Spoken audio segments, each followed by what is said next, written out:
అతడు చనిపోయిన కనుక నీవు లేచి యెజ్రెయేలుడైన నాబోతు క్రయమునకు నీకు నొల్లకపోయినా అతని ద్రాక్ష తోటను స్వాధీనపరచుకోమని ఆహాబుతో చెప్పెను.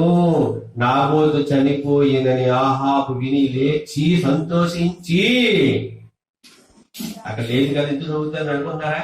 కానీ జరిగేదేంటి అక్కడ నాబోతు లేడు. ఇంకా అంటే నాకు అమ్మను అన్నాడు కదా, వాడు ఏమయ్యాడు? చనిపోయాడు. ఇప్పుడు ఆ చనిపోతే ఇంకా ఈ తోట ఎవరిది? నాదే. ఈ తోట నాదే. అంటే సంతోషమా దుఃఖమా? సంతోషమా దుఃఖమా? ఏడుపా కన్నీరా? కాదు, ఆనందం. ఒకటి ప్రాణం పోతే ఆనందం, ఒకటి జీవితం పాడైపోతే ఆనందమా సంతోషమా? ఆలోచించు. నువ్వు చేసే పని వల్ల ఎన్ని జీవితాలు పడి, ఎన్ని జీవితాలు నరకానికి, ఎన్ని జీవితాలు రేపొద్దుట సమాజంలో నిలబడలేక వెనకపోతున్నాయి. ఆలోచించు. మనం చేస్తున్న పనుల వల్ల ఆ జీవితం నిలబడలేక సమాజంలో నిలబడలేక సమాజానికి అనుకూలంగా మారిపోతే, అంటే లోకంలో కలిసిపోతే ఎవరి బాధ్యత? ఓ భర్త, ఓ తండ్రి, నీ కుమార్తె పాడైపోతే ఎవరిది బాధ్యత? ఓ తల్లి, నీ కుమారుడు పాడైపోతే ఎవరిది బాధ్యత? ఓ భర్త, నీ భార్య పాడైపోతే ఎవరిది బాధ్యత? ఓ భార్య, నీ భర్త పాడైపోతే ఎవరిది బాధ్యత? ఆలోచించండి. కుటుంబాలు చిందరవందర అయిపోతున్నాయంటే దానికి కారణం ఏంటి? ఆలోచన సరిలేక, అవగాహన సరిలేక, నేనే అనే గర్వం. రాజు కోరుకున్నాడు, కోరిక తీర్చింది, భార్య చంపించేసి. ఈ ఆహాబుకి ఆనందంతో సంతోషంతో ఏం చేయాలనుకున్నాడు తెలుసా? ఇంకా నాకు అడ్డు చెప్పేవాడు లేడు, వెళ్ళిపోయాడు వాడు, చనిపోయాడు వాడు, నాకు అడ్డు చెప్పేవాడు లేడు, నేను ఏదైనా చేయవచ్చు. ఇప్పుడు నేను ఎంతకైనా ఆనందించవచ్చు. ఈ భావనతో బ్రతుకుతున్నాడు. ఆనందంతో సంతోషంతో గంతులు వేసుకుంటూ ఎక్కడికి వెళ్ళాడు తెలుసా? ఎక్కడికి వెళ్ళాడు?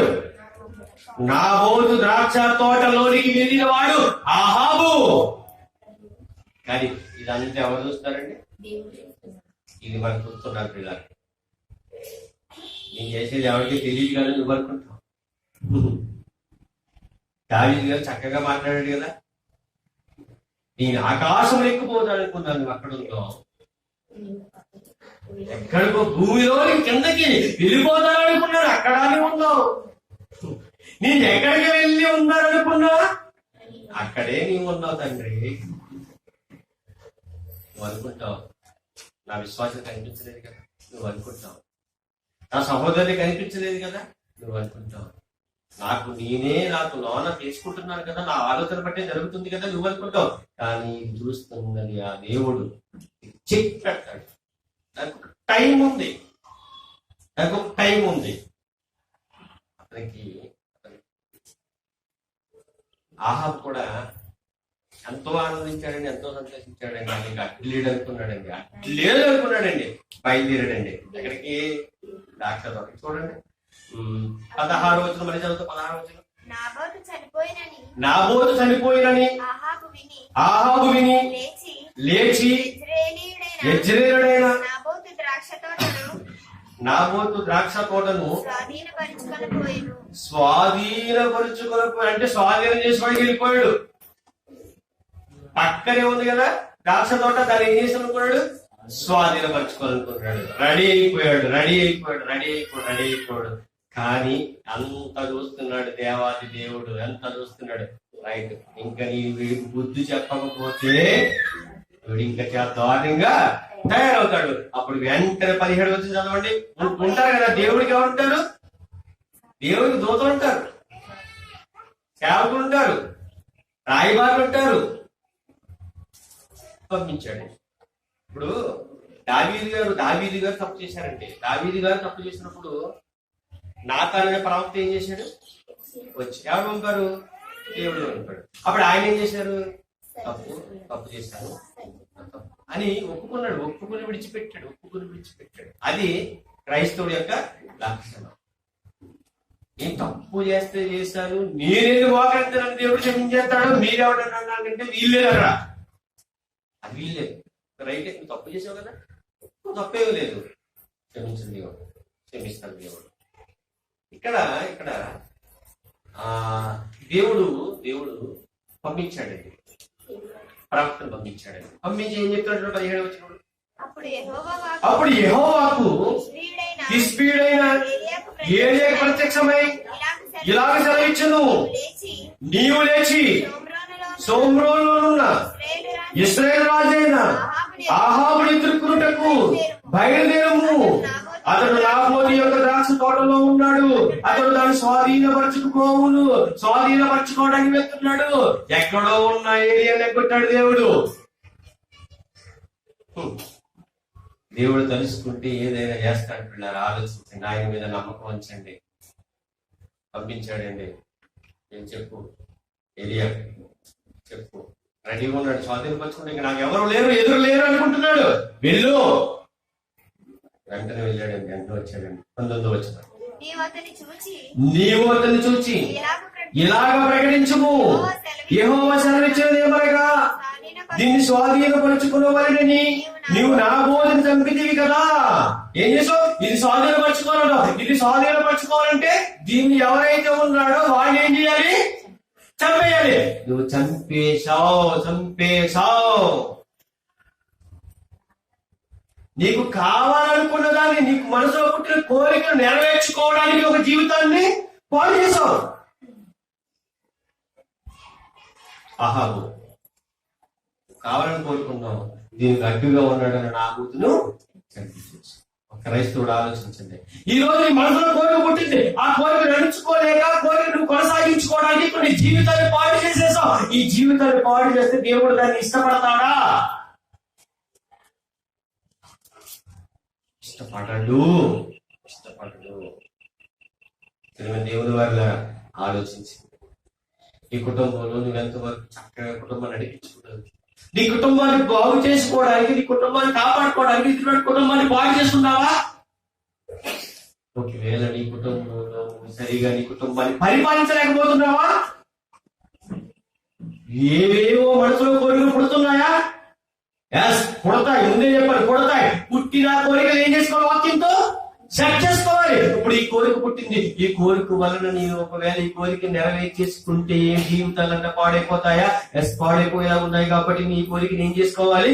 అణిచేసుకోవాలి. ఇది నేను అణిచుకోకపోతే కొన్ని జీవితాలు పాడైపోతాయి. అవి పాడైపోతే దేవుడికి నేను లెక్క అప్పగించాలి. ఈ భయం ఏమన్నా ఉందా మనకి? దేవుడు ఉన్నాడు కదండి, చూసుకుంటాడండి. ఆ టైం వచ్చాక చూసుకుంటాడండి. మరి ఇప్పుడు కుదరదు కదండి, తీర్పు ఎప్పుడు జరగాలి? జరుగుద్ది, కానీ అసలు ఎప్పుడు జరగాలి? కుడి పక్కన ఉన్నవారు, ఎడం పక్కన ఉన్నవారు, అప్పుడు జరగాలి. అప్పుడు దాకా ఏమనుకుంటాడు? చెడుగా చేసినాడు కూడా మంచిగా చేస్తున్నాడు అనుకుంటాడు. ఇప్పుడు తేడా తెలియదు మనకి, కానీ మన మనస్సాక్షి మటుకు మనకి తెలిసిపోద్ది. అది ఎవరు అడగక్కలే. మీరు ఎలా బ్రతుకుతున్నారు, నా బ్రతుకు ఏమో నాకు తెలుసు, మీరు ఎలా బ్రతుకుతున్నారు, మీ బ్రతుకు మీకు తెలుసు. అలాంటప్పుడు ఎవడో వచ్చి నువ్వు దొంగోడివి అని అన్నాడు అనుకోండి, ఒక చిరునవ్వు అవ్వాలి. ఎందుకు తెలుసు? అసలు దొంగోడవి కాదు, నీకు తెలుసు కదా, నిన్ను చూసే దేవుడు తెలుసు కదా. ఓకే, మనకి కరెక్టే కాబట్టి ఎవడైనా మనల్ని ఏమైనా తిట్టా సరే నవ్వుతూ బుర్రా అదే నేర్చుకున్నానండి నేను. ఎందుకంటే దేవుడు మనం చూస్తున్నాడు, దేవుడు సమస్తాన్ని చూస్తున్నాడు, ఆయన సమస్తం తెలుసు. ఈ రోజు ఒక మాట పడడం వలన నీకు నష్టమేమీ లేదు కదా. మాట పడడం నష్టమేమో ఉందా? ఎవడైనా కొట్టినా నీకు నష్టం లేదు, ఎవడైనా నీ మీదకి వచ్చి ఉమ్ము వేసినా నష్టం లేదు. ఎందుకని యేసుక్రీస్తు ప్రభువు వారిని అలాగే చేశారు. ఆయన నష్టపోలేదు, లాభం పొందుకున్నాడు. అదే లాభం పొందుకోవాలి కదా. మరి నేను పొందుకోవాలి కదా, మీరు పొందుకోవాలి కదా, అయితే పర్లేదండి. అదేనండి ప్రేమ. ఆయన నేను నోటితో చెప్తే కుదరదు, నేను చూపించాలి. అది ఇప్పుడు ఏదో చెప్పేశాక నేను చెప్పేస్తున్నాను అనకూడదు, నేను చూపించాలి. నేను ప్రేమ, నన్ను శత్రువులుగా భావిస్తున్న వారి మీద నీ ప్రేమ చూపించాలి. నన్ను ఎన్నో మాటలు అనుకున్న వారికి నేను ప్రేమ చూపించాలి. చూపిస్తాం. మీరు దానికి రెడీయేనా? ఇది చెప్పండి. రెడీ అనండి, రెడీ. ఎవడైనా మనల్ని ఏమన్నా వాడి మీద ఇంత మాట కూడా అనడానికి వీలు లేదు. ప్రేమిద్దాం, ప్రేమిద్దాం. వాళ్ళ మార్గమే కదండి మనకి కావాలి, వాళ్ళ మార్గమే కదండి మన తండ్రికి కావాలి, మార్గమే కదండి మనం కోరుకునేది కూడా. నిజం పిల్ల. ఇక్కడ ఇక్కడ ఈ ఆహారం గురించి మనం ఆలోచిస్తే స్వాధీనపరచుకున్నాం, స్వాధీనపరచుకోవాలని చూస్తున్నాం, అడ్డంగా ఉన్నాడని వాడిని చంపేశాం, నాబోతుని చంపేస్తాం. ఆహారం ఒక్కటి ఆలోచించు, ఈ రోజు నేను ఇది చేశాను కదా, నాకు అన్ని ఉన్నాయి కదా, నాకు బాగుంది కదా, ఇంకెవరైనా పడగొట్టలేదు కదా, ఇంకెవరైనా చేయలేదు కదా నువ్వు అనుకుంటున్నావేమో. దేవుడు ఒక మాట చదివించాడు, చూడండి. దేవుడు ఒక మాట చదివించాడు. ఏమాటది? 19వ వచనం. 19వ వచనం. నీవు అతన్ని చూసి ఇలా ప్రకటించము, యెహోవా సెలవిచ్చింది ఏమనగా దీన్ని స్వాధీనపరచుకోవాలని నువ్వు నాబోతును చంపించింది కదా. యెహోవా సెలవిచ్చింది ఏమనగా ఏ స్థలమందైతే కుక్కలు నాబోతు రక్తమును నాకెను, ఆ స్థలమందే కుక్కలు నీ రక్తమును నిజముగా నాకునని అతనితో చెప్పాను. అంతటి ఆహాబు ఏలియాని చూసి, నా పగవాడా, నీ చేతిలో నేను చిక్కబడి తినా. ఏమని చెప్పాడు దేవుడు? ఎక్కడైతే నువ్వు నాబోతుని చంపించావో, ఎక్కడైతే నాబోతు రక్తము కుక్కలు నాకాయో, నీ రక్తాన్ని కూడా కుక్కలు నాకుతాయి. అంటే చంపించింది ఎవరు? యెజబెలు. మరి ఇక్కడ ఏమన్నాడు దేవుడు? నాబాలు. అంటే ఆవిడకి లేదా శిక్ష? ఆవిడ గురించి తెలుసుకోగలిగితే ఆమె కూడా అలాగే జరిగింది. ఇక్కడ విషయాన్ని ఎందుకు చూపిస్తున్నాడంటే, మన మనసులో కోరికలు ఉంటాయి, ఆ కోరిక దేవుడికి ఇష్టమైందైతే, దేవుడికి నచ్చిందైతే నాకు ఏ కోరికలు ఏం చేయాలి? నెరవేర్చుకోవడానికి ప్రయత్నం చేయాలి. ఇప్పుడు మనం సువార్త ప్రకటన చేయాలనుకుంటున్నాం, పోయిన శనివారం చేసాం, పోయిన నెలలో, అది ఈ నెలలో వచ్చే నెలలో మనం చేయాలి. అది దేవుడికి ఇష్టమైన పని కాబట్టి ఎన్ని పనులు మనం అప్పుడు ఏం చేయాలండి? చేయాలి. అది కోరిక. ఎవరి కోరిక? దేవుని కోరిక. మన కోరిక కూడా ఏంటి? పని చేయాలి. ఇప్పుడు ఒక విషయం అండి, దేవుని కోరిక అందరూ పని చేయాలని ఉంటుంది, కానీ చెయ్యాలని కోరిక ఎవరికి ఉండాలి? మనకు ఉండాలి.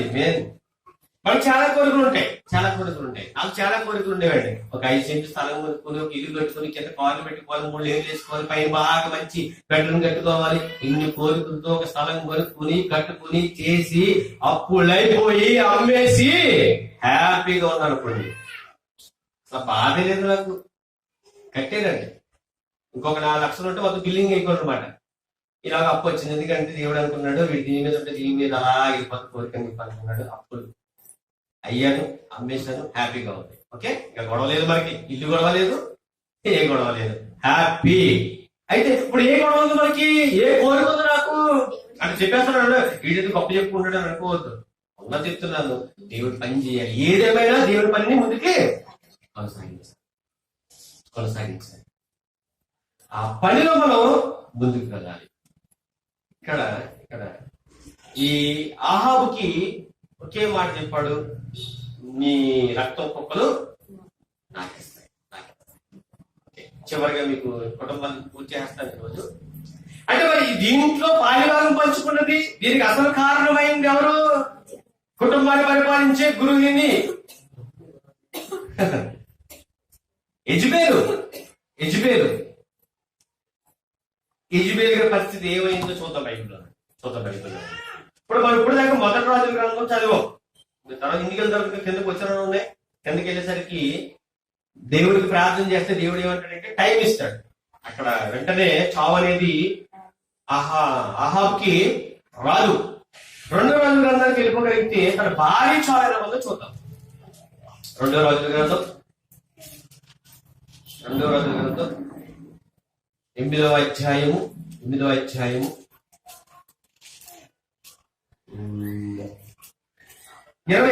చదువు బిడ్డ. 2వ రాజుల గ్రంథము 8వ అధ్యాయము 9వ అధ్యాయం బిడ్డ. 9వ అధ్యాయము 25వ వచనం. కాగా యేహూ తన అధిపతి అయిన బిద్దారును పిలిచి ఇట్లను, అతని ఎత్తు ఇజ్రాయేలుడైన నాబోతు భూభాగమందు పడవేయము, మనమిద్దరమును అతని తండ్రి అయిన ఆహాబు వెనుక గుర్రములెక్కి వచ్చినప్పుడు యెహోవా అతని మీద ఈ శిక్ష మోపిన సంగతి జ్ఞాపకం చేసుకున్నాము. అప్పుడు యెహోవా సెలవిచ్చినదేమనగా, నిశ్చయముగా నాబోతు రక్తమును వారి కుమారుల రక్తమును నిన్నటి దినమున నేను చూచితిని కనుక ఈ భూభాగమందు నేను దానిని ప్రతీకారము చేదును. ఇది యెహోవా వాక్కు. ఓకే, ఇక్కడ వరకు వీళ్ళు క్లియర్ అయిపోయారు. ఇప్పుడు అసలు శిశరైనానికి వెళ్తాం. ఆమె పేరే యెజబెలు. కుటుంబాన్ని వందరు చేసి పాడేసిందండి. కుటుంబాన్ని అలజడి చేసేసింది. ఎదుటి వారి కుటుంబాన్ని పాడు చేసింది. దేవుడు ఊరుకుంటాడా? ఊరుకోడు. ఆమె ఎలా ఏం చేసి చూడండి. 30వ వచనం. యెహూ యెజ్రెయేలు ఊరికి వచ్చిన సంగతి యెజబెలు వినబడిన కనుక ఆమె తన ముఖమును రంగు పూసుకుని శిరోభూషణము ధరించుకుని కిటికీలోని కనిపెట్టి చూచుతుండగా యెహూ గుమ్మము ద్వారా ప్రవేశించును. ఆమె అతన్ని చూచి, నీ యజమాని చంపినవాడా, జిమ్రి వంటి వాడా, నీవు సమాధానము వచ్చుచున్నావా అని అడగగా అతడు తల ఎత్తి కిటికీ తట్టు చూచి, నా పక్షము ఉన్నవారు ఎవరిని అడగగా 2-3 పరిచారకులు పై నుండి తొంగి చూచిరి. చూడండి, ఈయన కింద ఉన్నారు, ఆమె ఎక్కడుంది? పై ఫ్లోర్ లో ఉంది. కిటికీలో చూసి ఏమడుగుతుంది? సమాధానంగా వచ్చుచున్నావా? అప్పుడు ఈయనేమన్నాడు? నాకు సంబంధించిన వాళ్ళు ఎవరైనా పైన ఉన్నారా? ఇంకా లేట్ చేయకుండా ఉన్నారంటే 3 వచ్చారట. మీరు వెంటనే టయాన్ని వేస్ట్ చేయకండి. ఏంటో తెలుసా? ఈమె కిటికీలో కిందకి పడేయండి. చూడమాట, దీనిని క్రింద పడదోయుడని చెప్పగా వారు దానిని క్రిందకి పడదోసినందున దాని రక్తంలో కొంత గోడ మీదను గుర్రముల మీదను చిందెను. మరియు గుర్రముల చేత అతడు దాన్ని తొక్కించెను. అది లోపల ప్రవేశించి అన్నపానములు చేసిన తర్వాత అప్పుడు ఏమైందండి? యెజబెలు పరిస్థితి ఏమైంది? దేవుడు ఏమన్నాడు? నాబోతు రక్తాన్ని కుక్కలు నాకిన చోటే నీ రక్తము కూడా కుక్కలు నాకుతాయి. ఈమె పరిస్థితి ఎలా తయారైంది? ఇప్పుడు మేడ వేసి పడిందట. పడినప్పుడు కొంత రక్తం గోడ మీద పడిందట, కొంత రక్తము గుర్రముల మీద పడిందట. పడిన తర్వాత కూడా ఏం చేశాడు? గుర్రాలతో. ఎంత భయంకరంగా ఉంది శిక్ష! ఇప్పుడు ఈ కుటుంబాన్ని కాపాడుకుందా? కుటుంబాన్ని పాడు చేసుకుందా? దేవుడిచ్చిన కుటుంబాన్ని పరిపాలించడంలో విఫలమవుతున్న మనుషులు కుటుంబాన్ని చూపించారు. ఈ కుటుంబంలో ఏ లక్షణం మనలో ఉండడానికి కోరిక కలిగిందా? అది దేవుడికి ఇష్టమైన కోరిక ఇచ్చేసుకో. దేవుడికి ఇష్టమైన కోరిక నెరవేర్చే. అది దేవుడికి ఇష్టం ఉండదా? చంపే. దేవుడికి ఇష్టమైన కోరిక ఏంటో తెలుసా? నీ ముఖం మీద ప్రేమ ఉండడం.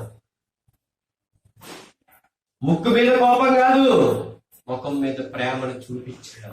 అనేక మందిని ప్రేమలో నడిపించడం, నిష్కపటమైన ప్రేమతో నడిపించడం. కుటుంబాన్ని కాపాడుకోవడం, కుటుంబాన్ని రక్షించుకోవడం, కుటుంబాన్ని రక్షించుకోవడం ఇదే మన పని. ఇంకా తప్ప వేరే పని మనకి ఏముంది పిల్లరా? చెప్పండి. ఇంకేమైనా మన పొందా? మన కుటుంబాన్ని చక్కగా కాపాడుకోవడం మన పని. దేవుడి కుటుంబం ఇది చక్కగా కాపాడుకుందాం. దేవుడి నామాన్ని మహిమపరుస్తాం. అనేక మందిని వెలుగులోనికి తీసుకువద్దాం. ఇదిగో అవి ఎలాగైతే కుటుంబాన్ని కాపాడుకుందో మన కుటుంబాన్ని అలా కాపాడుకోవాలి. ఇదిగో యెజబెలు తన కుటుంబాన్ని ఎలా పాడు చేసుకుందో మన కుటుంబాన్ని ఎలా పాడు చేసుకోవడానికి వీలు లేదు. మన కోరికలు అణిచేసుకుందాం. భర్త ఒకవేళ కోరికుందా, భర్తకు కోరికుందా, భార్య ఏం చేయాలంటే వద్దు, ఈ కోరిక మనకు వద్దు, ఈ కోరిక దేవుడికి ఇష్టం లేదు. ఒకవేళ భార్య కోరుకుందా, భర్త నాలి వద్దమ్మా, ఈ కోరిక దేవుడికి ఇష్టం కాదు. ఒకవేళ పిల్లలు కోరుతున్నారా, అమ్మ దేవుడికి ఈ కోరిక ఇష్టం కాదు, దేవుడికి ఇష్టమైన కోరిక చూద్దాం. దేవుడికి ఇష్టమైన కోరికలు మనం నెరవేరుతాం. ఆ కోరికలు నెరవేరిస్తే మనకే సంతోషమే. మనల్ని భూమి మీదకి పంపించిన తండ్రి దేవుడికి సంతోషం. చదవండి కదా 32వ వచనం, 34వ వచనం. రైట్. అతడు లోపల ప్రవేశించి అన్నపానములు చేసిన తర్వాత ఆ శాపగ్రస్తురాలు రాజకుమార్తె కనుక మీరు వెళ్ళి దానిని కనుగొని పాతిపెట్టుడని ఆజ్ఞీయగా వారు దానిని పాతిపెట్టబోయిరి. అయితే దాని కపాలమును, పాదములను, అరిచేతులను తప్ప మరి ఏమీ కనబడలేదు. వారు తిరిగి వచ్చి అతనితో ఈ సంగతి తెలియజెప్పగా అతడిట్లనెను, ఇది యెజెబెలని ఎవరు గుర్తుపట్టలేకుండా యెజ్రెయేలు భూభాగం ముందు కుక్కలు యెజెబెలు మాంసమును తినెను. ఏం చేసినాడు కుక్కలు?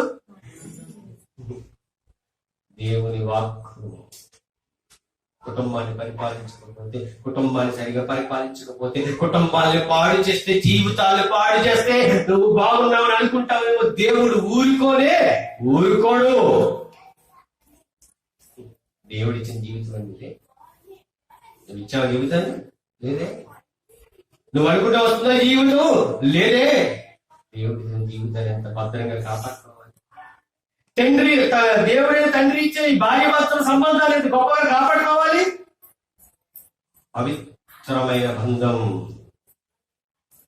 ఈరోజు ఈ పవిత్రమైన బంధం ఎలా మారిపోతుంది? ఇంకో వచనం చదవను, 7వ వచనం.